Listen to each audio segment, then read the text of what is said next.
Hi everyone, কেমন আছো তোমরা? আশা করছি ভালোই আছো। কেমনই বা থাকবে বলো গরমে? আমার তো মনে হয় আমি যেমন আছি তোমরাও সেরকম আছো। ও হ্যাঁ, কারো কারো হয়তো এসি আছে, তারা খুব ভালো আছে, কিন্তু আমরাও ভালো আছি গরমে। প্রথমে সরাসরি ভয়েস দেবো বলে ক্যামেরাটা অন করেছিলাম, কিন্তু সময় পেলাম না, আর সবাই তাড়া দিচ্ছে। এবার চলো যা। আমার আজকে একটু বেশি দেরি হয়েছিল। দুপুরে খাওয়া দাওয়ার পরে না কটা ভিডিও করছিলাম, ভিডিওগুলো আগে থেকেই করা ছিল, এডিট করে আপলোড করবো বলেই দেরি হয়ে গেছিল। আর আমার তো নেট নেই, ওতে বাইরে গেলে তো ভিডিও করতেও পারবো না। এই কারণে ওয়াইফাই যেহেতু বাড়িতে লাগানো আছে, তাই ভিডিও করে বাড়ি থেকেই পোস্ট করে তারপরে বেরোচ্ছি। আসলে কি বলতো, যেমন আমি সংসারকে বড্ড বেশি ভালোবাসি, সংসারে যাবতীয় কাজ করে মেয়ে স্বামী সংসার সব সামলাই, তারপরে ভিডিও এডিটিং করে পোস্ট করি। তাই আমার ভিডিও পোস্ট করার কোনো টাইম সীমা থাকে না, যখন যা পারি তাই দিই। আমি যে শখে ভিডিও করি গো, আমার খুব ভালো লাগে। তারপরে যখন দেখি ভিউজ উঠেছে, কমেন্ট পাই, সেইগুলো দেখে আরো ভালো লাগে। এতে কি বলতো, এটা কমেন্ট পেলে কি হয়, কাজের উৎসাহটা বাড়ে। ভিউজ বা কমেন্ট না থাকলে না সত্যি উৎসাহ বাড়ে না। আমি বলছি, ধরো আমারই দু এক সময় মনটা এত ভেঙে যায় না, ধরো 2-3 দিন ইচ্ছে করে ভিডিওই আপলোড করি না, বলি কিনা আর ভালো লাগছে না। তখন কি করি, বসে বসে আমার যে পছন্দের ওয়েব সিরিজ বা সিনেমাগুলো আছে সেইগুলো দেখি। ওইগুলো দেখতে আমার খুব ভালো লাগে। কিন্তু আমি এখন ওই সংসার সামলিয়ে মেয়ে সমস্ত কাজ করে ভিডিও এডিটিং করার পরে সময় পাই না। তাই 2-1 দিন না একটু ব্রেক নিই, নিজের মতো নিজেকে রাখি। তারপরে আবার ভাবি, না সীমা, থেমে থাকলে একদম হবে না। যাদের সাহায্যে তোমার মনিটাইজেশন অন হয়েছে, তাই মানে তাদের তোমার ভিডিও অবশ্যই ভালো লাগে। ভালো না লাগলে তারা তোমার ওয়াচ টাইমটা পূর্ণ করতো না, আর আমাকে এতটা এগোতে সাহায্যও তারা করতো না। অতএব অবশ্যই কারো না কারো ভালো লাগে, যার ভালো লাগে তার জন্যই তুমি ভিডিওটা করো। দেখেছো, গল্প করতে করতে পৌঁছে গেলাম, অথচ এখনো বলতেই পারলাম না কোথায় যাচ্ছি। যাচ্ছি গো সরাটি, ওখানে ওই রামনবমীর দিনে গঙ্গা স্নানের মেলা হয়, সেখানেই যাচ্ছি। গিয়ে দেখি অবস্থাটা কেমন। প্রথম দিন যাচ্ছি তো, এর আগে কোনোদিন যাইনি। আজকে সব পরিবারেই যাচ্ছি, শুধু শাশুড়ি মায়ের বাকি আছে। শাশুড়ি মা আগের দিনই চলে গেছে। এই রে বন্ধুরা, এসে না ফ্যাসাদে পড়ে গেছি গো। আর দাঁড়াও, আগে বলি কি ফ্যাসাদ পরে বলছি, আগে একটু গঙ্গার চারিপাশটা দেখে নাও। এখানে কি সুন্দর সিঁড়ি বাঁধানো আছে। গতদিন আমি যখন মেয়ের 5টা ফল দিলাম গঙ্গায়, আমি যদি জানতাম না তাহলে এখানেই আসতাম। ওখানে কি কষ্ট দিয়েছিলাম।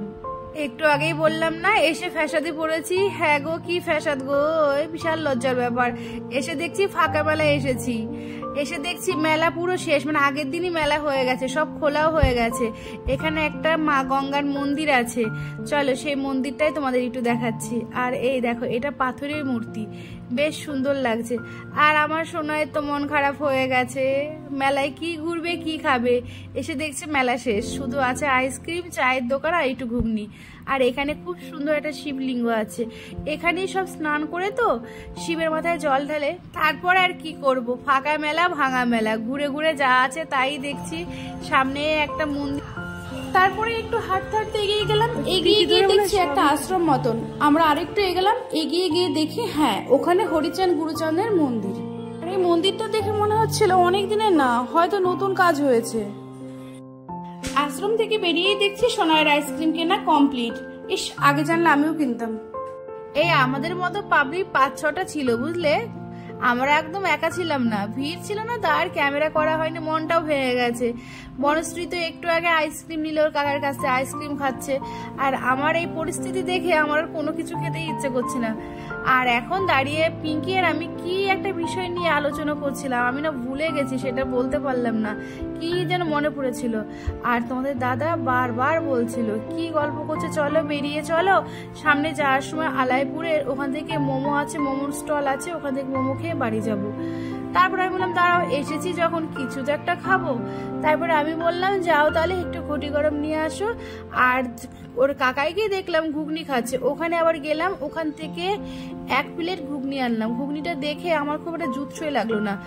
সোনাইকে বললাম খাবি, আর ও তো ঘুগনি পেলেই অজ্ঞান হয়ে যায়। নে খা, ভালো হোক বা খারাপ হোক ওকেই দিয়ে দিলাম, যা তুই খা। আরে ঘুগনিটা ভালোই ছিল, পরে বুঝতে পারলাম, কিন্তু দেখে পছন্দ হচ্ছিল না। আর তোমাদের দাদা এনেছিল ঘটি গরম, আর আমাকে দিচ্ছিল ঝালটা। আমি ফুলটায় হাত দিয়েছিলাম, আর ঝাল খেতে আমার খুব ভালো লাগে, ঝালটাই আমাকে দিয়েছে। ভালোই করেছো, যেহেতু ঝাল আমি ভালোই বাসি, আমার কোনো সমস্যা নেই। তারপরে আর দেরি করলাম না, সবাই বেরিয়ে পড়লাম। ওই যে বললাম মোমো স্টল আছে, ওইদিকে যাবো, আলাইপুর হয়ে যাবো। আর বলে না বন্ধুরা, সেই কথা আছে না, কপালে নাই ঘি ঠকঠকালে হইব কি। আসল ব্যাপারটাই হইলো মোমো খাইতে পাইনি, আজ জন্যই কইলাম। কি আর করব, যে বাড়িতে আসলাম গেট খুললাম ঠিক তখনই একটা নিমন্ত্রণ আসলো, সেটাও আবার গুল্লু আর সোনাইয়ের। কি করব, তারপরে বাজারে গেলাম বুঝলে, মেয়েটাও ঝাকঝাক করছিল, ওর জন্য মোমো নিয়ে আসলাম, আর একটু আগে দেখলে একটা গিফট নিয়ে আসলাম। সেই সাথে কি আর করবো, 3টে রুটিও কিনে নিয়ে আসলাম। বাড়িতে একটু এঁচড়ের তরকারি রান্না করেছিলাম দুপুরে, সেটা ফ্রিজ থেকে বের করে গরম করে নিলাম। আসলে মেয়ে মোমো খাবে, ওর রাতে ডিনার হয়ে যাবে, আর এঁচড়ের তরকারি দিয়ে রুটি আমার ডিনার হবে। আর তোমাদের দাদার বাড়িতে খাওয়ার ইচ্ছে ছিল, কিন্তু খুব ভালো হলো, হরিপ বলে দলের ওখানে নিমন্ত্রণ আছে, ও ওখানে গিয়ে খিচুড়ি খেয়ে আসবে। হয়ে গেল। এখন আর কি করব, নিজে রুটিগুলো নিয়ে নিচ্ছি, এবার মা আর মেয়ে বসে খেয়ে নেব। এই ব্লগটা একদম ঠিক সময় আপলোড করতাম, ঠিক যখনই করব তখনই মেসেজ ঢুকলো, আর দেখলাম কিছু টাকা কেটে নিল। প্রতি মাসে হচ্ছে, ভালো লাগে না বুঝলে, একটু একটু করে যে জমাচ্ছি, তারপরে যদি প্রতি মাসে ব্যয় কাটে ভালো লাগে। 2-3 দিন মন খারাপ করে বসেছিলাম, কোনো ব্লগ করিনি। আজ আবার মন ঠিক করেছে, আবার শেয়ার করলাম।